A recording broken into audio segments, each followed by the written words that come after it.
Hey guys, today we're going to talk about the mythical creatures of Atmas. Just like Bigfoot, there are creatures in Mongolian folklore that are called Atmas, translating to wild men. The term Atmas and numerous variants thereof appeared in Mongolian or Turkic languages and Iranian languages. Folk belief in the Atmas in Overhanga and Bayankhongor has resulted in a name avoidance taboo there, wherein the entities may be referred to as Akha, meaning uncle brother. The cryptozoological species are a race of humans believed to be approximately 6 feet tall, covered in 6-inch long curly reddish-brown hair, except for the hair on their head and face, which is black with blonde streaks. Although sightings are very, very rare, residents claim to be familiar with their presence.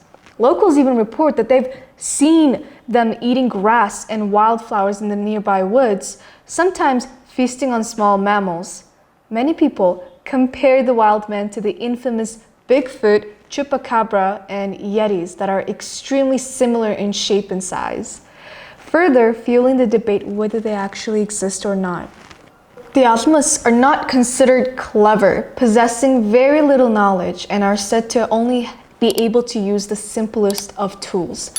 These majestic creatures really like to maintain the secrecy behind their identity, and not only are they very, very rarely seen, but they also, according to one tale, a lama at a monastery in Mongolia is claimed to be half Atmas, making it more difficult to identify and catch because they're breeding.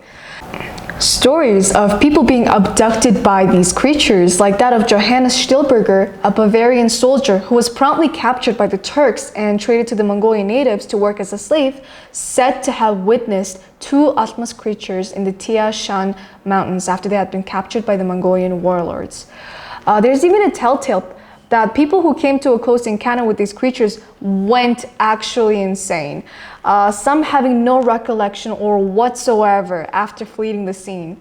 The most recent and most likely to be the last one with the wild men was in 1988, when a Mongolian hunter saw one Atmas walking around the Bayansar mountains.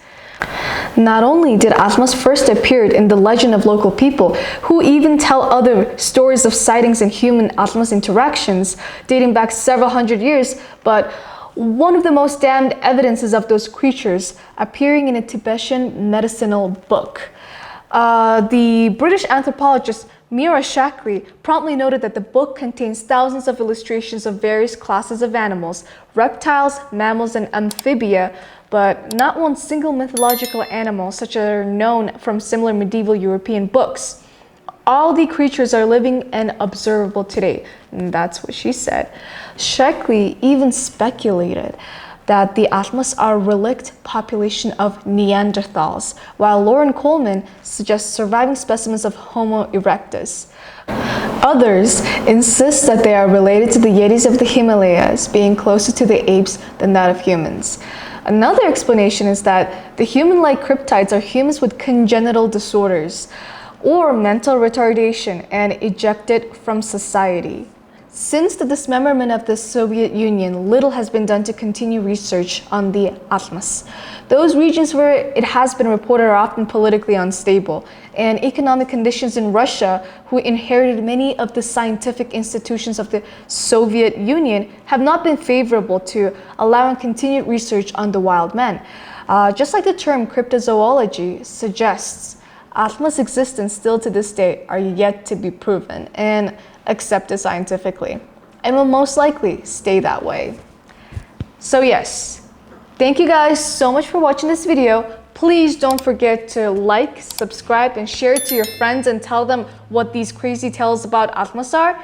And please, please, please check our website, nomadictips.com, on the article that I've written there. See you guys next time. Bye.